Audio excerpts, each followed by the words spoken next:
চিনতে পারছে স্যার আমরা আমাদের স্যারকে পেয়েছি রায়গঞ্জ বিশ্ববিদ্যালয়ের সম্মানীয় উপাচার্য অধ্যাপক ডক্টর দীপক কুমার রায় মহাশয়কে। স্যারের কাছে আমার জিজ্ঞাসা যে আমাদের লুপ্তপ্রায় চাই ভাষা, এই ভাষা বাঁচানোর জন্য আমরা আর কি উদ্যোগ নিতে পারি স্যার, যদি পরামর্শ দিন।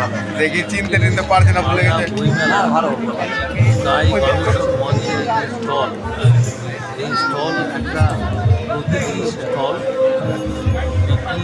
বই ক্রয় বিক্রয় যেমন হবে, ঠিক তেমনি চাই সমাজের যে একটা ভাষা, সংস্কৃতি এবং একটা সাংস্কৃতিক পরিসর রয়েছে, এটাও কিন্তু সর্বসাধারণ জানার একটা সুযোগ, এবং তাদের সঙ্গে আমাদের যারা চাই গবেষক মঞ্চের সঙ্গে আছে তাদের একটা সংযোগ।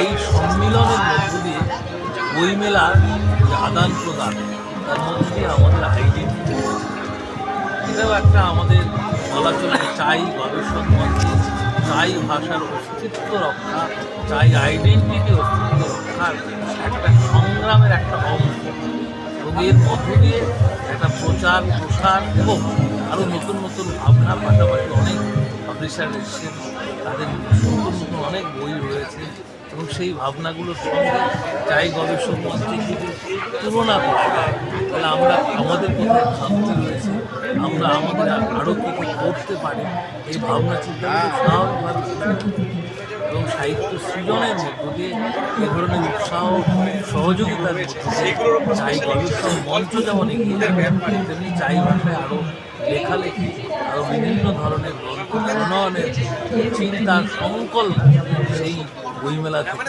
মানুষের নিয়ে যেতে পারে।